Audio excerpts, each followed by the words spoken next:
ഏതായാലും ഇവിടെ പറയണോ ഭഗവാനെ ന അന്യദസ്തി, അങ്ങയിൽ നിന്ന് വേറെയൊന്നും ഇവിടെ ഇല്ല. അത് ഒരു ഉപനിഷത്തിന്റെ പ്രഖ്യാപനം ഇങ്ങനെയാണ്. അതായത് കാരണത്തിൽ നിന്ന് വിട്ട് കാര്യത്തിന് നിലനിൽപ്പില്ലെങ്കിൽ കാരണം തന്നെ കാര്യം. The matter cannot exist without energy എങ്കിൽ മാറ്റർ എന്ന് പറയുന്നത് എനർജി തന്നെയാണ്. ഇത് റൂൾ ഉണ്ട്. അതായത് സ്വർണത്തിൽ നിന്നുണ്ടായതെല്ലാം സ്വർണം തന്നെയാണ്. നാമരൂപങ്ങളല്ലേ വ്യത്യാസമുള്ളൂ, പക്ഷെ എസൻസ് നോക്കിക്കഴിഞ്ഞാൽ ഒന്ന് തന്നെയാണ്. ഇതുപോലെ നമ്മൾ കുറച്ച് സൂക്ഷ്മമായി നോക്കിക്കഴിഞ്ഞാൽ ചൈതന്യത്തിൽ നിന്നാണ് ഇതെല്ലാം പ്രകടമായിരിക്കുന്നതെങ്കിൽ എല്ലാം ചൈതന്യം തന്നെയാണ്. വളരെ മനോഹരമായിട്ട് എഴുത്തച്ഛൻ പറഞ്ഞ് മനസ്സിലാക്കി തരും. യാതൊന്നു കൺമതതു നാരായണ പ്രതിമ, യാതൊന്നു കേൾപ്പതതു നാരായണ ശ്രുതികൾ, യാതൊന്നു ചെയ്വതതു നാരായണാർച്ചനകൾ, യാതൊന്നതൊക്കെ ഹരി നാരായണായ നമ. ആ അവസ്ഥയിലേക്കൊക്കെ എത്താൻ നമുക്ക് ലേശം പ്രയാസമുണ്ട്. കാരണം നാം നമ്മളിൽ തന്നെ ഭഗവാനെ ഉറപ്പിച്ചിട്ടില്ലെങ്കിൽ പിന്നെ ഇങ്ങനെയാണ് മറ്റുള്ളവരിൽ ഈശ്വരനെ കാണുന്നത്. രാമകൃഷ്ണ പരമഹംസർ പറയും, ചോറ് വെന്തോന്ന് നോക്കണമെങ്കിൽ ആദ്യം ഒന്നെടുത്ത് അമർത്തണ്ടേ, എന്നാലല്ലേ വെന്തോന്നറിയുള്ളൂ. അത് അമർത്തി നോക്കാതെ മറ്റുള്ളത് വെന്തോന്ന് അറിയില്ല. അപ്പൊ നമ്മളിൽ തന്നെ ഈശ്വരൻ ഉണ്ടെന്ന് അമർത്തി നോക്കിയിട്ടില്ല, പിന്നെ ഇങ്ങനെ നമുക്ക് മറ്റുള്ളവരിലൊക്കെ ഈശ്വരൻ ഉണ്ടെന്ന് പറയാൻ പറ്റുക. അതുകൊണ്ട് ആദ്യം എവിടുന്ന് തുടങ്ങണം? അവനവനിൽ നിന്ന് ഉറപ്പിക്കണം.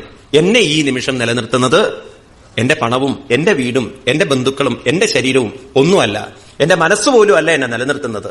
മനസ്സിന് പോലും നിലനിൽപ്പ് കൊടുക്കുന്നത് ഉള്ളിൽ നിറഞ്ഞിരിക്കുന്ന കാലത്തിനും അതീതമായിരിക്കുന്ന ഒരു പരമമായ ശക്തിയാണ്. അത് തന്നെയാണ് ഭഗവാൻ എന്നുറപ്പിക്കാൻ നമുക്ക് സാധിച്ചു കഴിഞ്ഞാൽ നമ്മുടെ കൂടെ എപ്പോഴും ആരുണ്ട്? ഭഗവാനുണ്ട്. അത് ഉറച്ചു കിട്ടണമെങ്കിൽ കുറച്ചൊരു സമയമെടുക്കും. അതിനാണ് നമ്മൾ നിരന്തരമായൊരു ഉപാസന ചെയ്യേണ്ടത്. അതിനൊക്കെയാണ് അമ്പലത്തിലൊക്കെ പോവേണ്ടത് ശരിക്കും. എന്നിട്ട് പറയുന്നു, അങ്ങനെയുള്ള ഭഗവാൻ രൂപം യതേ തവബോധരസോധയേന ശൽശൽ നിവൃത്ത തമസ സദനുഗ്രഹായ ആദോ ഗൃഹീതമവതാരശതൈക ബീജം എന്നാമവി പത്മവനാദഹമാവിരാസം. ഭഗവാനെ, അങ്ങയുടെ ഈ പരമമായ സത്യത്തിൽ നിന്ന് തന്നെയാണ് ഇവിടെ അവബോധ രസോധയേന. എങ്ങനെയുള്ള രൂപമാണ് അങ്ങയുടെ? അവബോധരസം. അവബോധം എന്ന് പറഞ്ഞാൽ പൊതുവെ നമുക്ക് ഈ ബോധം എന്നുള്ള ശബ്ദം ഉണ്ടല്ലോ, നമ്മളത് ശരിക്കും മനസ്സിലാക്കേണ്ട ഒരു ശബ്ദമാണ്. ഈ വസ്തു എന്റെ മുന്നിലിരിക്കുന്നു എന്നെനിക്ക് ബോധമുണ്ട്, എനിക്കറിയാം. ബോധം എന്ന് പറഞ്ഞാൽ അറിയാം, അങ്ങനെയല്ലേ? നിങ്ങൾ എന്റെ മുന്നിലിരിക്കുന്നു എന്നുള്ളത് എനിക്ക് ബോധമുണ്ട്, കാരണം എനിക്ക് കണ്ണുകൊണ്ട് കാണാൻ സാധിക്കുന്നുണ്ട്. അപ്പൊ എനിക്ക് ബോധം തന്നത് ആരൊക്കെയാണ്? ഒന്ന് കണ്ണാണ്. കണ്ണില്ലെങ്കിൽ എനിക്ക് നിങ്ങൾ എന്റെ മുന്നിലിരിക്കണമെന്ന് അറിയാൻ പറ്റില്ല. പിന്നെ രണ്ടാമതോ, നിങ്ങൾ ഇരിക്കണു എന്നുള്ള ബോധം മനസ്സിന്. എന്നാൽ മനസ്സിന് ആ ബോധം തരണമെങ്കിൽ മനസ്സിന്റെ പിന്നിലും ആര് വേണം? ഉള്ളിൽ നിറഞ്ഞിരിക്കുന്നൊരു ചൈതന്യം വേണം. മനസ്സിലാവുന്നുണ്ടല്ലോ? അപ്പം നിങ്ങൾ എന്റെ മുന്നിലുണ്ട് എന്ന ബോധം എനിക്ക് തന്നിരിക്കുന്നത് ഇന്ദ്രിയമുണ്ട്, മനസ്സുണ്ട്, ചൈതന്യം. ഇന്ദ്രിയത്തിലൂടെ കിട്ടുന്ന ബോധത്തെ പൊതുവെ ജാഗ്രത ബോധം എന്ന് പറയും, ഇന്ദ്രിയ ബോധം എന്ന് പറയും. ഇന്നത്തെ മോഡേൺ സൈക്കോളജിയുടെ ഭാഷയിൽ പറഞ്ഞു കഴിഞ്ഞാൽ അതിനെയാണ് അവര് കോൺഷ്യസ്നസ് എന്ന് പറഞ്ഞത്. Consciousness, he is a conscious സ്റ്റേറ്റിലാണെന്ന് പറഞ്ഞാൽ ഇതാണ് അർത്ഥം. ഇനി രണ്ടാമത്, നമ്മൾ ഇവിടെ ഇരിക്കുമ്പോഴും നമ്മുടെ താഴെ ഒരു ഹാളിലും ആളുകൾ ഇരിക്കുന്നത്, അപ്പൊ അവരെ ഞാൻ കാണുന്നതോ ശരീരം കൊണ്ട്, കണ്ണുകൊണ്ടല്ല, മനസ്സുകൊണ്ടാണ്. അപ്പൊ രണ്ടാമത്തെ ഒരു ബോധമുണ്ട്. ഒന്ന് ഇന്ദ്രിയ ബോധം, രണ്ടാമത്തത് മനസ്സിന്റെ ബോധം. അതിനവര് സബ് കോൺഷ്യസ് എന്ന് പറഞ്ഞു. ഒന്ന് കോൺഷ്യസ്നസ് ആണ്, രണ്ടാമത്തത് സബ് കോൺഷ്യസ് ആണ്. ഇനി മൂന്നാമത് നമുക്കൊരു ബോധമുണ്ട്. എന്ത്? കുറച്ചു നേരത്തേക്ക് ഞാനൊന്നും അറിഞ്ഞില്ല എന്നുള്ളൊരു ബോധം. ഒരു ഓപ്പറേഷന് വേണ്ടി നിങ്ങളെ കൊണ്ടുപോയാൽ നിങ്ങൾ അനസ്തീഷ്യ തന്നിട്ട് കീറി മുറിക്കുന്ന സമയത്ത് നിങ്ങളോട് ചോദിക്കുകയാണ്, പലതും അറിഞ്ഞോ എന്ന് ചോദിച്ചാൽ എന്താ പറയാ? എനിക്കൊന്നും അറിവുണ്ടായില്ല എന്താ ചെയ്തത് എന്നുള്ളത്. അപ്പൊ അങ്ങനെ ഒരു ബോധമുണ്ടല്ലോ നമുക്ക്. ഉറക്കത്തിൽ ഞാനൊന്നും അറിഞ്ഞില്ല എന്ന് പറയുമ്പം ആ ബോധമുണ്ടല്ലോ. അതേത് ബോധമാണ്? ഒന്നും അറിഞ്ഞില്ല എന്നുള്ള ബോധം. അപ്പൊ അതിനെന്ത് വിളിക്കവര്? ഒന്ന് കോൺഷ്യസ്നസ് എന്ന് വിളിച്ചു, സബ് കോൺഷ്യസ് എന്ന് വിളിച്ചു, അൺകോൺഷ്യസ്നസ്. ഇങ്ങനെ മൂന്നെണ്ണം വന്നല്ലോ. ഇനി നാലാമത്തതൊന്നുണ്ട്. അതെന്താണത്? അതിനെയാണ് ഇതൊന്നും അറിയുന്നില്ല എന്നറിയാനും ഇതൊക്കെ അറിയുന്നുണ്ട് എന്നറിയാനും ഇതിനെയൊക്കെ ബാലൻസ് ചെയ്യാനും സാധിക്കുന്ന ഒരു കോൺഷ്യസ്നെസ്സെയാണ്. അതായത് ദുഃഖം വരുമ്പോഴും നിങ്ങൾക്ക് വേണമെങ്കിൽ ദുഃഖത്തിൽ നിന്നും മനസ്സിനെ ഭഗവത് വിചാരത്തിലേക്ക് കൊണ്ടുവന്ന് ദുഃഖത്തെ നിങ്ങൾക്ക് ബാലൻസ് ചെയ്യാൻ സാധിക്കുമെങ്കിൽ ആ കോൺഷ്യസ്നെസ്സിനെയാണ് നമ്മുടെ ഋഷീശ്വരന്മാര് സ്പിരിച്വൽ കോൺഷ്യസ്നസ്, ഗോഡ് കോൺഷ്യസ്നസ് ചില ആചാര്യന്മാരതിനെ Krishna consciousness, Rama consciousness, Jesus consciousness, Allah consciousness, ഏത് പേര് വിളിച്ചാലും കോൺഷ്യസ്നസ് ഈസ് ഡിവൈൻ കോൺഷ്യസ്നസ്. അതാണ് സ്പിരിച്വൽ കോൺഷ്യസ്നസ്. അതെപ്പോഴാണ് നമുക്ക് സാധിക്കുന്നത്? അനുഭവങ്ങളെയൊക്കെ ബാലൻസ് ചെയ്യാൻ സാധിക്കുമ്പോൾ ആ കോൺഷ്യസ്നസിന്റെ പേരാണ് സ്പിരിച്വൽ കോൺഷ്യസ്നസ്. അങ്ങനെയുള്ള ഒരു കോൺഷ്യസ്നസിലേക്ക്, അത് തന്നെയാണ് ഭഗവാനെങ്കിൽ ശശ്വൽ നിവൃത്തതമസ സദനുഗ്രഹായ. ആ ഭഗവാൻ, അങ്ങനെയുള്ള ഭഗവാനിൽ തമസ്സില്ല, എന്തില്ല? ഇരുട്ടില്ല. ഏത് ഭഗവാന്? ഉള്ളിൽ നിറഞ്ഞിരിക്കുന്ന ആ ചൈതന്യത്തിൽ യാതൊരു ഇരുട്ടുമില്ല. പക്ഷെ ഇരുട്ടില്ല എന്ന് നമുക്ക് പറയണമെങ്കിൽ നമ്മൾ ഏത് അവസ്ഥയിലേക്ക് എത്തണം? സൂര്യനിലേക്ക് നിങ്ങൾ തിരിഞ്ഞു നോക്കിക്കഴിഞ്ഞാൽ നിങ്ങൾക്ക് ഇരുട്ട് കാണാൻ സാധ്യമല്ല. ഇപ്പൊ എനിക്ക് നിങ്ങളെയൊക്കെ കാണുമ്പോൾ നിങ്ങൾ കുറെ പേര് ഇരുട്ടിലിരിക്കുന്ന പോലെ എനിക്ക് തോന്നുന്നത്. കാരണം എന്റെ നേരെ പ്രകാശം വെച്ചിട്ടുണ്ട്, ലൈറ്റ് വെച്ചിട്ടുണ്ട്, ഹലോജിൻ ലൈറ്റ് വെച്ചിട്ടുണ്ട്. അപ്പൊ ഞാൻ പ്രകാശത്തിലിരിക്കുമ്പോ പ്രകാശത്തിന് പിന്നിലിരിക്കുന്നവരൊക്കെ എനിക്ക് ഇരുട്ടിലിരിക്കുന്നവർക്കാണ്. പക്ഷെ നിങ്ങൾക്ക് ഞാനോ ഇരുട്ടിലിരിക്കുന്ന പോലെയാണോ തോന്നുന്നത്? പ്രകാശത്തിലിരിക്കുന്നത്. കാരണം ഞാൻ എന്റെ നേരെയാണ് പ്രകാശം വെച്ചിരിക്കുന്നത്. ഇതുപോലെയാണ് നമ്മുടെയൊക്കെ ജീവിതം ഇന്ന്. നാം ഉള്ളിൽ നിറഞ്ഞിരിക്കുന്ന ഒരു പ്രകാശമുണ്ടെങ്കിലും മനസ്സിനെ വെച്ചിരിക്കുന്നത് അതിലേക്കല്ലെങ്കിൽ, അതിൽ നിന്ന് വിമുഖമായിട്ടാണ് വെച്ചിരിക്കുന്നതെങ്കിൽ നാം പ്രകാശത്തെയല്ല കാണുന്നത്, നാം കാണുന്നത് ഇരുട്ടിനെയായിരിക്കും. അപ്പൊ പ്രകാശവും നമ്മുടെ കൂടെയുണ്ട്, ഇരുട്ടും. വാസ്തവത്തിൽ ഇരുട്ടില്ല, വാസ്തവത്തിലില്ല. ഇരുട്ട് പ്രകാശമുള്ളിടത്ത് എന്തുണ്ടാവാൻ വഴിയില്ല. പക്ഷെ നമ്മുടെ മനസ്സിനെന്ത് ചെയ്യാം? പ്രകാശത്തിൽ നിന്ന് തിരിഞ്ഞുകൊണ്ട് നിന്നാൽ ആ മനസ്സിൽ തന്നെ പതിയുന്ന പ്രകാശം മനസ്സിന്റെ എന്തായിട്ട് വരും? നിങ്ങളുടെ പുറകിൽ പ്രകാശം വെച്ചു വിചാരിക്കുക. നിങ്ങൾ ആ പ്രകാശത്തിൽ നിന്ന് വിമുഖമായി നിന്നാൽ നിങ്ങളുടെ മുന്നിൽ ഇരുട്ടായിട്ട് നിൽക്കുന്നത് എന്തായിരിക്കും? നിങ്ങളുടെ സ്വന്തം നിഴലായിരിക്കും, അല്ലെ? അപ്പൊ നിങ്ങളുടെ ശരീരത്തിൽ തട്ടിയിരിക്കുന്ന ആ ഒരു നിഴൽ നിങ്ങൾക്ക് ഇരുട്ടായി കാണും. ഇതുപോലെ നമ്മുടെ മനസ്സിൽ തട്ടിയിരിക്കുന്ന ആ പ്രകാശം, ആ മനസ്സിലുള്ള ചിന്തകളും കാര്യങ്ങളും ഒക്കെ നിഴലായിട്ട് നിങ്ങളുടെ മുന്നിൽ നിങ്ങൾക്ക് കാണാൻ സാധിക്കും. അപ്പോ നമ്മുടെ മനസ്സ് ആരോട് തിരിഞ്ഞിരിക്കും? ആരിൽ നിന്ന് തിരിഞ്ഞിരിക്കും? ഭഗവാനിൽ നിന്ന്. അതുകൊണ്ട് ആദോ ഗൃഹീതം അവതാരശതൈകബീജം. ഭഗവാനെ അവിടുന്ന് എന്ത് ചെയ്തു?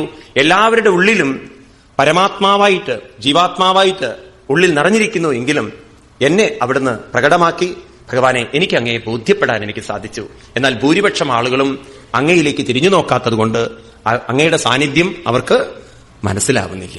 വാസ്തവത്തിൽ ഈശ്വരൻ ഇല്ലാത്തത് കൊണ്ടല്ല, നാം ഈ ഈശ്വരനിലേക്ക് തിരിയാത്തത് കൊണ്ടാണ് നമുക്ക് മനസ്സിലാവാത്തത് ഈശ്വരന്റെ മഹാത്മ്യം എന്ന് പറഞ്ഞുകൊണ്ട് പറയുന്നു. നാദ പരമ്പരമയദ്ഭവത സ്വരൂപം ആനന്ദമാത്രമവികൽപ്പ വിവർദ്ധവച്ചാം പശ്യാമി വിശ്വസുജമേകമവിശ്വമാത്മൻ ബോധേന്ദ്രിയ ആത്മഗമതസ്ഥ ഉപാശ്രിതോസ്മി. അതിമനോഹരമായ ശ്ലോകങ്ങളാണ്. നാദപരം പരമ, ഏ പരമ പ്രകാശമായിരിക്കുന്ന ഭഗവാനെ, ഭവതസ്വരൂപമാനന്ദമാത്രം. ഭഗവാന്റെ സ്വരൂപം എന്ന് പറയുന്നത് ആനന്ദം മാത്രമാണ്. ആനന്ദം എന്നുള്ള ശബ്ദത്തിനർത്ഥം, ആനന്ദം എന്ന് പറഞ്ഞാൽ സ്വതന്ത്രം എന്നർത്ഥം. ഭഗവാന്റെ നിലനിൽപ്പിന് ഭഗവാൻ ഒന്നിനെയും ആശ്രയിക്കുന്നില്ല. ശരീരത്തിന്റെ നിലനിൽപ്പിന് ശരീരം ആരെ ആശ്രയിക്കണു? ഒരു വശത്ത് പ്രകൃതിയെയും ആശ്രയിക്കുന്നുണ്ട്, മറുവശത്ത് മനസ്സിനെയും ആശ്രയിക്കുന്നുണ്ട്. മനസ്സിന്റെ നിലനിൽപ്പ്, മനസ്സിന് പ്രകൃതിയിലേക്ക് വ്യാപരിക്കണമെങ്കിൽ ആരുടെ സാന്നിധ്യം വേണം? മറ്റുള്ളവരോട് ഇടപഴകണമെങ്കിൽ മനസ്സിനാര് വേണം? ചൈതന്യം മാത്രം മതിയോ? മരിച്ചുപോയ ആളുകളൊക്കെ നമ്മളോട് ഇടപഴകുന്നുണ്ടോ? മരിച്ചുപോയ മുത്തശ്ശി മുത്തച്ഛനൊക്കെ വരുന്നുണ്ടോ? എന്താ അമ്മുകുട്ടിയെ വിശേഷം? നബിനെ കേമായി. മരിക്കാത്ത രൂപത്തിൽ വന്നിട്ട് തന്നെ വലിയ അപകടം. ആ മരിച്ചവർക്കൊക്കെ, അല്ല എന്താണ്, മരിക്കാത്തവർക്കൊക്കെ ഇടപഴകണമെങ്കിൽ ശരീരം വേണം. ഇനി ശരീരം മാത്രം പോരാ, അതിനെ ഉണർത്താൻ ആരും വേണം. ഇപ്പൊ ശരീരം സ്വതന്ത്രമല്ല, അതിന് മറ്റൊന്നിന്റെ ആശ്രയം വേണം. മനസ്സും അതിനും ആശ്രയം വേണം. എന്നാൽ ഉള്ളിൽ നിറഞ്ഞിരിക്കുന്ന ഭഗവത് ചൈതന്യത്തിനോ അതിന് നിലനിൽക്കാൻ മനസ്സിന്റെയും ആവശ്യമില്ല, ശരീരത്തിന്റെയും ആവശ്യം. അതുകൊണ്ട് ആനന്ദം എന്ന് പറയും. നിങ്ങൾക്ക് ഒറ്റയ്ക്കിരിക്കുമ്പോൾ തന്നെ വളരെ സന്തോഷമായിട്ട് നിങ്ങൾ ഇരിക്കുന്നുവെങ്കിൽ നിങ്ങൾ ആനന്ദത്തിലാണ്. മെന്റൽ കേസ് അല്ലെങ്കിൽ, അല്ല അത് കോമയായിട്ട് പറയുന്നതേ. അല്ലെങ്കിൽ മെന്റലായിട്ടുള്ള ആളുകൾക്ക് ഒറ്റയ്ക്കിരിക്കുമ്പോൾ സന്തോഷം തന്നെയാണ്. നോർമൽ ആയിട്ടുള്ള ഒരാളാണെങ്കിൽ നിങ്ങൾക്ക് ഒറ്റയ്ക്കിരിക്കുമ്പോഴും സന്തോഷമുണ്ടെങ്കിൽ നിങ്ങൾ ആനന്ദത്തിലാണ്. നിങ്ങൾക്ക് ബോറടിക്കണമെങ്കിലോ നിങ്ങൾ ആനന്ദത്തിലല്ല, നിങ്ങൾ എന്തിന്റെയോ ഡിപ്പെൻഡൻസിയിലാണ്. നിങ്ങൾക്കത് കിട്ടിയാൽ നിങ്ങൾ സന്തോഷമായിരിക്കും. ഇങ്ങനെ നമ്മുടെ മനസ്സ് സ്വതന്ത്രമല്ല, ശരീരവും സ്വതന്ത്രമല്ല. ഉള്ളിൽ നിറഞ്ഞിരിക്കുന്ന ഭഗവാൻ സ്വതന്ത്രനാണ്. അതുകൊണ്ട് ആനന്ദമാത്രം അവികൽപ്പ വിവർദ്ധവച്ച. ഭഗവാനെ അവിടുന്ന് എന്ത് ചെയ്തു? പശ്യാമി വിശ്വസുജമേക വിശ്വമാത്മൻ. എല്ലാവരുടെയും ഉള്ളിലിരുന്നു കൊണ്ട് ഈ വിശ്വത്തെ മുഴുവൻ അങ്ങ് കാണുന്നു. അങ്ങയിൽ നിറഞ്ഞിരിക്കുന്ന വിശ്വം കാണുന്നു. ഭൂതേന്ദ്രിയാത്മകമസദ ഉപാശ്രിതോസ്മി. എല്ലാ ഭൂതങ്ങളുടെയും ഇന്ദ്രിയത്തിലൂടെ പ്രകാശിക്കുന്ന അങ്ങയെ ഞാൻ ആശ്രയോസ്മി, ഞാൻ ആശ്രയിക്കുന്നു എന്ന് പറയാന് വളരെ മനോഹരമായൊരു ഭാവമാണ്. നമ്മളൊക്കെ ഭഗവാനെ ആശ്രയിക്കേണ്ടവരാണ്. ഭഗവാനെ നോക്കൂ, ഈ അമ്പലങ്ങളിലൊക്കെ പോകുമ്പോഴല്ലോ നമ്മൾ തൊഴുന്നുണ്ട്, പ്രാർത്ഥിക്കുന്നുണ്ട്, പലതും ചെയ്യുന്നുണ്ടെങ്കിലും വാസ്തവത്തിൽ നമ്മളൊക്കെ അമ്പലത്തിൽ പോയി കുറച്ചു നേരം ആ മനസ്സിൽ ഭഗവത് വിചാരം കൊണ്ടുവന്ന് ആ മനസ്സിനെ തന്നെ ഭഗവാനിലേക്ക് അങ്ങോട്ട് സമർപ്പിക്കുക എന്ന് വെച്ചാൽ എന്താർത്ഥം? എനിക്ക് എന്റെ കൂടെ എപ്പോഴും ആശ്രയമായി ഭഗവാനെ ഉള്ളൂ എന്ന ബോധത്തോടുകൂടി ഭഗവാനിലേക്ക് പരിപൂർണമായി സമർപ്പിക്കുമ്പോൾ നാം ആരെ ആശ്രയിക്കുന്നു? ഭഗവാനെ ആശ്രയിക്കുന്നു. നാം ഇപ്പൊ അങ്ങനെയല്ല പലരും അമ്പലത്തിൽ പോകുന്നത്. അവര് പലതിനെയും ആശ്രയിക്കുന്നുണ്ട്. ആ ആശ്രയിക്കുന്നതൊക്കെ ഭഗവാൻ നിലനിർത്തി കൊടുക്കണം എന്നുള്ള അപേക്ഷയുമായിട്ടാണ് പലരും പോകുന്നത്. എന്നാൽ മറ്റുള്ളവരിലേക്കല്ല മനസ്സിനെ കൊണ്ടുപോകേണ്ടത് ഭഗവാനിലേക്കാണ്. ഭഗവാനാണെങ്കിലോ നമുക്ക് ആ ഭഗവാന്റെ മഹിമ മനസ്സിലാവുന്നില്ല. വളരെ മനോഹരമായിട്ട് ശങ്കരാചാര്യസ്വാമികൾ പറയും. അദ്ദേഹത്തിന്റെ ദക്ഷിണാമൂർത്തി സ്തോത്രത്തിൽ സ്തുതിയുണ്ട്. അതിമനോഹരമായ ഒരു ശ്ലോകമുണ്ട്. പറയാണ്, നാനാഛിദ്രഘടോദരസ്ഥിത മഹാദീപ പ്രഭാഭാസ്വരം ജ്ഞാനം യസ്യതു ചക്ഷുരാധികരണാൽ ദ്വാരാബഹിസ്പന്ദതേ ജാനാമീതി തമേവ ഭാന്തമനുഭാതി ഏതൽ സമസ്തം ജഗൽ തസ്മൈ ശ്രീഗുരുമൂർത്തയേ നമൈദം ശ്രീദക്ഷിണാമൂർത്തയേ. ദക്ഷിണാമൂർത്തി സ്തുതിച്ചുകൊണ്ട് പറയുന്നതാണ്. നാനാഛിദ്ര ഗഡോദരസ്ഥിത മഹാദീപപ്രഭ. അതിസുന്ദരമാണ് ഈ ഉദാഹരണം. ശങ്കരാചാര്യസ്വാമികള് എത്ര ഗംഭീരമായ ഒരു ഉദാഹരണത്തിലൂടെയാണ് ഈ തത്വങ്ങളൊക്കെ നമുക്ക് മനസ്സിലാക്കി തരുന്ന അറിയൂ. ലോകത്തിൽ എത്ര പുസ്തകങ്ങൾ നിങ്ങൾ വായിച്ചു നോക്കൂ, ഇങ്ങനെയൊന്നും ഉദാഹരണങ്ങൾ നിങ്ങൾക്ക് കാണില്ല. വളരെ പ്രാക്ടിക്കലായിട്ടുള്ള ഉദാഹരണങ്ങൾ പറയാണ്. ഒരു മൺകുടം സങ്കല്പിക്കാലോ. എന്താണ്? അതിന് അനവധി സുഷിരങ്ങൾ വെച്ചിരിക്കണം, അനവധി ഓട്ടകള്. എന്നിട്ട് അതിലൊരു വിളക്ക് കൊളുത്തി വെച്ചിരിക്കണം. അപ്പൊ എന്താ നമ്മൾ കാണുക? നാനാ ഛിദ്രഘടം. ഛിദ്രം എന്ന് പറഞ്ഞാൽ ഓട്ടകളുള്ള കുടം. അതിലൊരു മഹാദീപം, ദീപം വെച്ചിരിക്കുന്നു. അപ്പൊ അതിലൂടെയൊക്കെ എന്തുവരും? എല്ലാ സുഷിരങ്ങളുടെയും പ്രകാശം വരും. പ്രകാശം ഒന്നേ ഉള്ളൂ, പക്ഷെ സുഷിരത്തിനനുസരിച്ച് പ്രകാശം വലുതുമാവും ചെറുതുമാവും. പ്രകാശം ചെറുതുമാക്കുന്നതും വലുതുമാക്കുന്നതും പ്രകാശമല്ല, സുഷിരങ്ങളാണ്. വലിയ സുഷിരമാണെങ്കിൽ വലിയ പ്രകാശം, ചെറിയ സുഷിരമാണെങ്കിൽ ചെറിയ പ്രകാശം. പ്രസന്റ്, ഈ സാധനം ഇവിടെ പ്രസന്റ് ആണ് എന്ന് അറിയണമെങ്കിൽ എന്നിലൊരു പ്രസൻസ് വേണം. പ്രസൻസിലെ പ്രസന്റ് അറിയാൻ പറ്റും. പ്രസന്റിൽ ഇരുന്നിട്ടേ ചലനങ്ങൾ അറിയാൻ പറ്റുള്ളൂ. അപ്പൊ നിങ്ങൾ അവിടെ ഇരുന്ന് ചലിക്കുന്ന സമയത്ത് എനിക്ക് അറിയണമെങ്കിൽ നിങ്ങളുടെ പ്രസന്റ് ഞാൻ പ്രസൻസിലിരുന്ന് അറിയണം. വേണോ വേണ്ടയോ? മനസ്സിലാവുന്നുണ്ടോ? പ്രസന്റിലിരുന്ന് നമ്മൾ നോക്കുന്ന സമയത്ത് ചലനം സംഭവിക്കുമ്പോൾ ആ ചലനം ചലിച്ചു കഴിഞ്ഞതെല്ലാം പാസ്റ്റിലേക്ക് പോകുന്നു. കഴിഞ്ഞതെല്ലാം പാസ്റ്റിലേക്ക് പോകുന്നു. വീണ്ടും അടുത്ത ചലനം വരുമ്പം അതും എവിടുന്ന ചലനം വരുന്നത്? ചലനങ്ങളെല്ലാം അന്തർലീനമായി നിൽക്കുന്നുവെങ്കിൽ, അത് ഫ്യൂച്ചറിൽ നിൽക്കുന്നുവെങ്കിൽ അത് പ്രസന്റിലേക്ക് വരുന്നു, പ്രസന്റിൽ നിന്നും പാസ്റ്റിലേക്ക് വരുന്നു. അപ്പൊ 3 ടെൻസുകൾ വന്നു. ഏതെല്ലാം? പ്രസന്റ് ടെൻസ് വന്നു, പാസ്റ്റ് ടെൻസ് വന്നു, ഫ്യൂച്ചർ ടെൻസ് വന്നു. ശരിയല്ലേ? ഞാൻ വളരെ ശ്രദ്ധിക്കൂ, ശാന്തനായിട്ടിരിക്കണം. എന്നിൽ എല്ലാ സംസ്കാരങ്ങളും ഉണ്ട്. ഞാൻ ഇരുന്ന് നാമം ജപിക്കണം. ഓം നമോ ഭഗവതേ വാസുദേവായ. എന്നിൽ അന്തർലീനമായൊരു മന്ത്രം അത് പുറത്തേക്ക് വരുന്നു. എന്നിൽ അന്തർലീനമായത് ഫ്യൂച്ചറായിട്ട് അവിടെ കിടക്കുകയാണ്. അതിൽ നിന്ന് പ്രകടമാവുന്നു. പ്രകടമായതോടുകൂടി അതെന്തായി? പ്രസന്റായി. ഞാനത് ചൊല്ലിക്കഴിയുന്നതോടുകൂടി എന്തായി? പാസ്റ്റിലേക്ക് വന്നു. അപ്പൊ ഈ കാലലീല എന്ന് പറയുന്നത് ഫ്യൂച്ചർ, അത് പ്രസന്റിലേക്ക് വരുന്നു, അത് പാസ്റ്റിലേക്ക് പോകുന്നു. പ്രകൃതിയിലേക്ക് നോക്കൂ, ഇത് 3 നടക്കുന്നത്. സൂര്യൻ അസ്തമിക്കുന്നു, അത് പാസ്റ്റിലേക്ക് പോയി. വീണ്ടും അത് തന്നെ ഫ്യൂച്ചറാണ്. അതിൽ നിന്ന് വീണ്ടും അത് പ്രസന്റ് ആവുന്നു, വീണ്ടും അത് പാസ്റ്റിലേക്ക് പോകുന്നു. അപ്പൊ ഇവിടെയൊക്കെ ഈ ചലനം നടക്കുമ്പോൾ പാസ്റ്റ്, പ്രസന്റ്, ഫ്യൂച്ചർ ചലനങ്ങൾ, ഈ ചലനങ്ങൾ കാണണമെങ്കിൽ ഇതിൽ നിന്നും വിട്ടിരിക്കുന്ന ഒരു പ്രസൻസിനെ സാധിക്കുകയുള്ളൂ. പ്രസൻസ് ഇല്ലെങ്കിൽ പ്രസന്റ് ഇല്ല, പ്രസന്റ് ഇല്ലെങ്കിൽ പാസ്റ്റ് ഇല്ല, പ്രസന്റ് ഇല്ലെങ്കിൽ ഫ്യൂച്ചർ ഇല്ല. എവിടുന്നാ ഇതൊക്കെ ആരംഭിക്കുന്നത്? കൂടെ വന്നവർക്ക് മനസ്സിലാവും. പ്രസൻസിൽ നിന്നാണ് പ്രസന്റ് വരുന്നത്, അല്ലേ? മനസ്സിലാവുന്നുണ്ടോ? പ്രസൻസിനാണെങ്കിൽ കാലമില്ല, അത് കാലത്തിനും അതീതമാണ്. അതുകൊണ്ടാണ് അതിന് ആദ്യത്തെ ചലനം കാണാൻ സാധിച്ചത്. അതുകൊണ്ടാണ് നമ്മുടെ ഋഷീശ്വരന്മാര് ഭഗവാനെ വിളിക്കുന്നത് കാലാതീതൻ. ഭട്ടതിരിപ്പാട് തുടങ്ങുമ്പോ തന്നെ സാന്ദ്രാനന്ദാവബോധാത്മകമനുപമിതം കാലദേശാവതിഭ്യാം നിർമുക്തം. ഭഗവാന് കാലവും ബാധകമല്ല, ദേശവും. കാലവും ദേശവും എന്നത് ദേശത്തിലാണ് കാലമുണ്ടാവുള്ളൂ. കാലം മാറുന്നതനുസരിച്ച് ദേശത്തിലും മാറ്റങ്ങൾ വരും. എന്ന് വെച്ചാൽ എന്താ പറയുന്നത്? അതായത് നാം കിഴക്ക് വടക്ക് തെക്ക് എന്നൊക്കെ പറയുന്നത് കാലത്തിനെ ആരോപിതമാക്കി പറയുകയാണ്, അല്ലേ? സൂര്യൻ ഉദിക്കുന്നത് കിഴക്കാണ്, സൂര്യൻ അസ്തമിക്കുന്നത് പടിഞ്ഞാറാണ്. വാസ്തവത്തിൽ സൂര്യൻ ഉദയവും അസ്തമയവും ഉണ്ടോ? നിങ്ങൾ ആകാശത്തിൽ കിഴക്കും പടിഞ്ഞാറും വടക്കും കാണിച്ചു തരാൻ പറ്റുമോ? ഇല്ല. അതെല്ലാം സമയം കൊണ്ട് ആരോപിതമാണ്. ഇതെല്ലാം ആരോപിച്ചിരിക്കുകയാണ്. ഇങ്ങനെ നമ്മുടെ ജീവിതത്തെ നാം പലതിലും ആരോപിക്കുമ്പോൾ നാം അറിയുന്നില്ല, ഇതൊക്കെ അറിയാനും അനുഭവിക്കാനും സാധിക്കുന്ന ഒരു വലിയ ശക്തിയുള്ള ഒരു പ്രസൻസ്. ആരുടെ പ്രസൻസ്? ആരുടെ പ്രസൻസ്? ഉള്ളിൽ നിറഞ്ഞിരിക്കുന്ന ഭഗവാന്റെ പ്രസൻസ്. അതുകൊണ്ടാണ് ഭഗവാനെ സത്ത് എന്ന് വിളിക്കുന്നത്. സത്ത് എന്ന് പറഞ്ഞാൽ പ്രസൻസ് എന്നർത്ഥം. എപ്പോഴും ഉള്ളവൻ, അസ്തിത്വമുള്ളവൻ, എപ്പോഴും നിലനിൽക്കുന്നവൻ. അങ്ങനെയുള്ള ഭഗവാന്റെ സാന്നിധ്യത്തിലാണ് ഇതൊക്കെ നമ്മൾ കാണുന്നതും അനുഭവിക്കുന്നുമെങ്കിൽ ഭഗവാൻ കാലത്തിനെല്ലാം അതീതനാണ്. ഇപ്പൊ സൃഷ്ടി എന്ന് പറയുന്നത് കാലത്തിന് വിധേയവും എന്നാൽ സൃഷ്ടിക്കും അതീതനാണ് ആര്? ഭഗവാനെങ്കിൽ വാസ്തവത്തിൽ നമ്മളൊക്കെ ദുഃഖിക്കുന്നതിന് കാരണം ഈ സൃഷ്ടിയിലുള്ള കാര്യങ്ങളെക്കുറിച്ച് ചിന്തിച്ച് അതിനപ്പുറത്തുള്ള ആരിലേക്ക് മനസ്സിനെ കൊണ്ടുപോകുന്നില്ല? ഭഗവാനിലേക്ക് കൊണ്ടുപോകുന്നില്ല. നമുക്ക് ആ കൂർമ്മത്തിന്റെ കഴിവ് കിട്ടുന്നില്ല. നമുക്ക് മനസ്സിനെ കൊണ്ടുപോകാൻ സാധിക്കുന്നുണ്ട് സൃഷ്ടിയിലേക്ക്. പക്ഷെ അതിൽ നിന്നും പിൻവലിപ്പിച്ച് ആരിലേക്ക് കൊണ്ടുവരാൻ പറ്റുന്നില്ല? ഭഗവാനിലേക്ക് കൊണ്ടുവരാൻ പറ്റും. ഈ ആർട്ട് നമ്മൾ പഠിച്ചെടുത്താൽ, ഈ കഴിവ് നമ്മൾ പഠിച്ചെടുത്താൽ, എവിടെയൊക്കെ നമ്മൾ കുഴപ്പത്തിലാവുന്നുണ്ടോ അവിടെയൊക്കെ നമുക്ക് വേണമെങ്കിൽ മനസ്സിനെ ആരിലേക്ക് കൊണ്ടുവരാം? ഭഗവാനിലേക്ക് കൊണ്ടുവരാം. നോക്കൂ, നമ്മൾ എവിടേക്കാണ് ജീവിതത്തിൽ പ്രയാസങ്ങളും പ്രശ്നങ്ങളും അനുഭവിക്കുന്ന നമ്മൾ അറിയുന്നില്ല.